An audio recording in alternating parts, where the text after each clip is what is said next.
Have you been noticing the VTubing community has been growing ever so rapidly and it's been popping up all over social media? Have you ever thought about joining them? You might as well have, because we're all taking over here. Well, I'm going to let you know how to do so. You probably clicked on this video for a reason, and it's to learn how to make your very own VTubing model. So let's start with the basics. Hi, welcome to my channel. My name is Rena, and I'm going to teach you how to make your very own VTubing model. So back to the basics. First off, we're going to head over to our lovely web browser and download the software called Vroid Studios. Once you've located Vroid Studios, you're going to click on that lovely big download button and find a file that matches with your computer.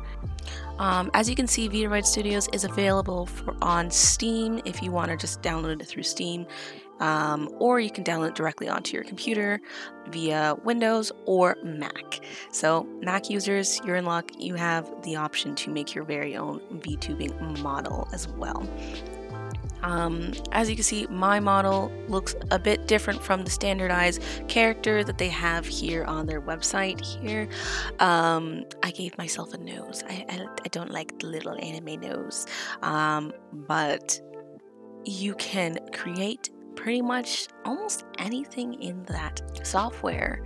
It's actually quite cool that they have so many renditions or possibilities that you can create that you're using. So Vroid Studios is completely user-friendly. It can be a little challenging to use if your computer is kind of older. It might be a little slower, but it's very user-friendly, very easy to use, and it has plenty of suggestions of like how to create or basic pre-mods, so you don't have to really be super creative like how it used to be. As you can see, the parameters are to the right of the screen and the presets are to the left of the screen. So it gives you suggestions of face shapes, it gives you suggestions of eye shape, eyebrows, eyelashes, noses, lips, pretty much. The only thing with some of the customizations, they don't have a lot of variety. They might look kind of similar. So, I mean, if you really want to go out and go completely different from their standardizations, you're going to have to look up YouTube videos on how to create different variations. So for example, like the noses, as I said in the beginning, I didn't like the anime style of noses, so I gave myself a nose job and created a new variation. So if you want to learn how I did that, I have a video linked up into the art cards right about there, and you can see how I learned how to do that, or teach you how to do that.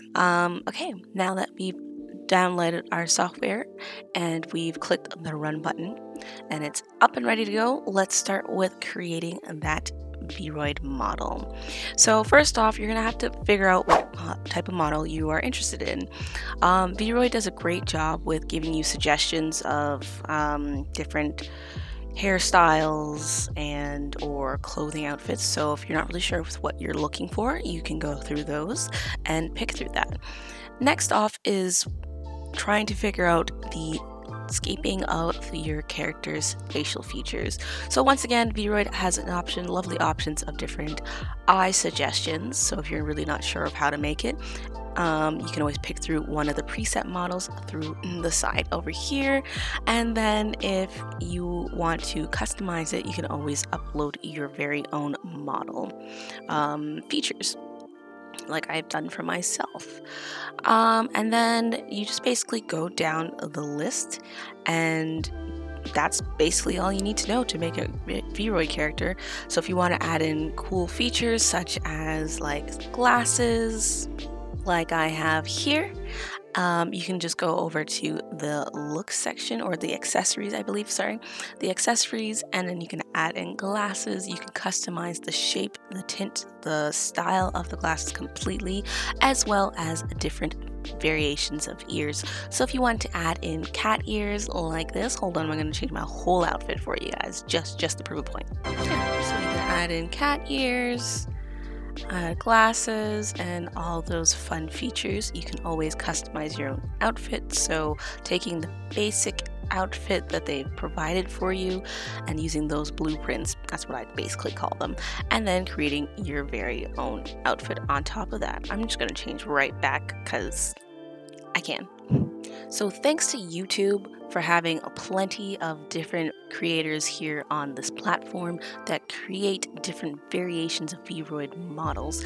There's plenty of tutorials of how to create characters that either have curly hair like myself, or straight hair, or any type of hairstyle that you might be looking for or in the market for. There's also places such as Booth that offer a little bit of paid presets. You could also find free ones.